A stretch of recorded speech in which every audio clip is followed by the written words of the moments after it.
This is Steve Zeltzer with WorkWeek, and I'm joined today by Mike Elk, who is a longtime journalist, and he's founder of Payday Report, which is an independent journalist website which he established, and he actually was able to establish it as a result of his organizing effort at Politico. So why don't you talk about how you developed this site and also your whole struggle to unionize? Yeah, well, in 2013, I led a successful union drive at In These Times magazine. We negotiated first contract, but then there were big layoffs. I got hired at Politico, and, I was trying to organize there, too. It didn't get very far because of just how brutal the management is. And, I was illegally fired and smeared, and, I had been a PTSD survivor. And so they smeared my record as a PTSD survivor. And you decided after you left there that you wanted to go in a different route as far as developing your own media site. Why don't you talk about that? Well, you and I both know that corporate media culture is absolutely toxic. I might not make as much money as I used to in the old world, but I don't have to live with that toxicity. And I think now, we've founded Payday Report as a crowd-funded publication funded directly by readers. We have over 500 recurring donors across the country. They provide a stable financial base. We get a little bit of grant money here and there, not a lot, about $15,000 a year. Now we have a big base to support. We bring in about $90,000 a year, and we're growing, and we're going to try to keep growing. We have a staff of about 1.5. And we just broke a major story here. We've actually been cited 5 times in the last year by the New York Times. We broke a major story that was featured in the New York Times about the cover-up of sexual misconduct in the Newspaper Guild of Pittsburgh. It's a huge, huge story, and it goes all the way to the top of the union to the new president, John Schleuss. And John Schleuss came in as a reformer. In fact, he had to actually fight to even have another election because the previous election was rigged in his point of view. Why don't you talk about that? Because you actually supported John in his effort to become the new president of the Guild. I would support it. I didn't wind up voting for him in the end because I was covering it. But I was supportive overall of what he was doing. But I was also skeptical. At first, this was this 32-year-old from the LA Times. He'd been a graphics guy there. He'd helped with the organizing drive there. But he'd never really been involved in the labor movement before 2017. So all of a sudden, some staffers in the union went in to run. So from all of a sudden to go from never being involved in the labor movement, 2 years later being the president of a 25,000-person local, it's pretty apparent that he's in over his head. He barely won that election. He lost the first one by 200 votes. He won the rerun election by 400 votes after he addressed all kind of ballot issues. And a couple of days after his election, I actually met with him in union, not met with him, I sent him an email requesting that he open an immediate investigation into allegations against Michael Fuoco, the president of the Pittsburgh Newspaper Guild. This was a guy who beat women, who did all kind of awful sexual abuse, who did use drugs, who preyed on his college journalism students, who preyed on interns in the newsroom, who groped women. This was someone who was not who you wanted leading a union, and he had led this union poorly, I believe in part because the company had so much blackmail on him. And you raised this with Schleuss and asked him to take it seriously. What did he do about it? He ignored us for months. He ignored us for months and months and months and months.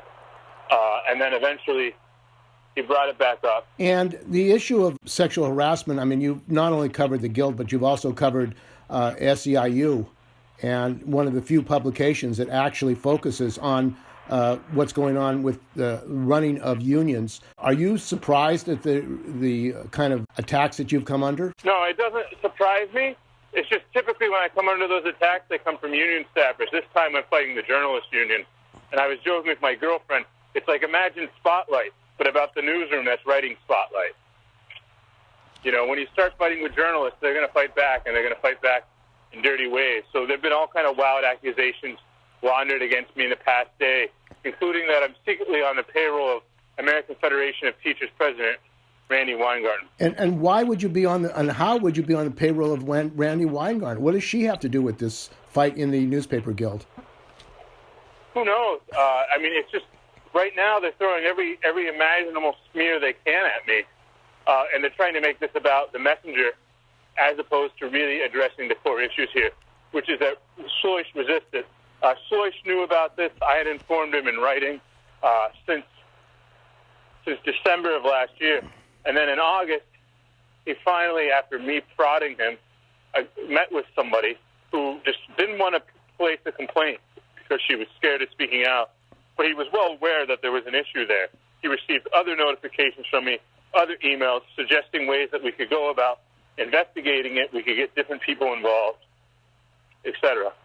And you began to press him and also write about what was going on in Pittsburgh. And how was the response of the union there, to the union leadership, to your challenge to them and the issues that needed to be addressed? The response of the union leadership there was very hostile. They attacked me, they smeared me. This is all on tape. Come on. You've been doing this for years. You had dozens of victims. You have dozens of victims. You've been doing this for years. There have been police reports on this. You've had HR complaints about sexual misconduct, sleeping with college students, and you want to ask questions? Come on, you're in a public space here. You're in a public space. You won't answer questions either. So this is how it's going to be. You're just going to walk away. You finally get called on it. You're this close, this close. You had actionable evidence on Michael Fuoco from 1 to 9 months, and you failed to take action on this. Excuse me, you just ran into me and shoved me twice in a row. Excuse me, you just have actionable evidence. You've had actionable evidence since August 5th on this.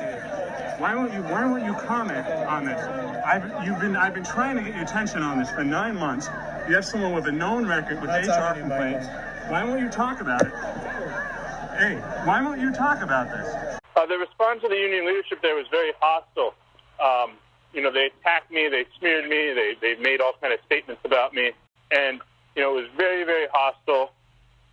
And not just very hostile, but I went to a union rally to interview Fuoco, and I saw John Schleuss, the national president, there, and I was roughed up. I was elbowed in my ribs, I was hit, and then I was sucker punched in my back by a guild officer by the name of Zack Tanner. Later we found out that the same guy had a criminal record from getting into some sort of drunk fight with a taxi driver. Not a good guy. Since then, we traced threatening emails that he sent to me. He sent you undercover. He went to try to attack you using email. How did that work? He sent me a long email. I'm autistic. He brought up all kind of issues of autism. He brought up all kind of other issues. It was really nasty, horrific stuff. And was Schleuss aware of that? Yes, he's aware of it, and I informed them of it, and they've taken no action against it. Indeed, Schleuss, surprisingly, has led an effort to try to smear me. And so, initially, I had given the union an anonymous tip, and they winded up outing me for breaking ground rules when they encouraged me to do so. So they're going around trying to question my journalistic credibility.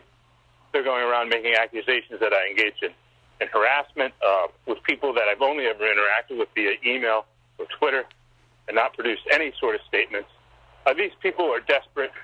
Schleuss has already faced a few calls to resign, certainly a number of calls for investigation. He's hosting a big town hall on Friday, and it'll be interesting to see where this goes.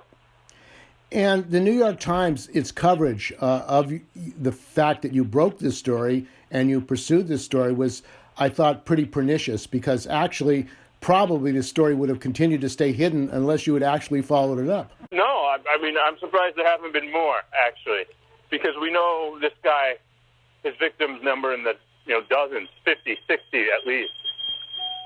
This guy was doing this for decades here, having multiple women that were often college students of his or interns of his, and he was in his 60s and late 50s when he was doing this. And if the union has been incapable, the national union has been incapable of dealing, what kind of structural changes do you see in dealing with the fact that the union has been part and parcel, apparently, according to you, of covering this up? Well, I think we're going to need to. I don't have much faith in the union's ability to resolve this. John Schleuss, who's the head of it, is a hustler's hustler, and I just don't buy it at all. I think it's going to require more aggressive reporting to really get to the bottom of it. And you, as you said, you've set up this independent news source and service. Have you been able to get additional support as a result of your groundbreaking reporting? We have been able to, but we did lose some as well. So if folks want to come to paydayreport.com/donate, that would definitely help us big time. Because we did lose a few donations because of this. There has been some backlash. Okay, well, I want to thank you for joining us on WorkWeek. We've been talking with Mike Elk, Payday Report, and he has broken a number of important stories on sexual harassment at the SEIU and now in his own union, the Newspaper Guild. So thanks for joining us on WorkWeek. Thanks for having me on.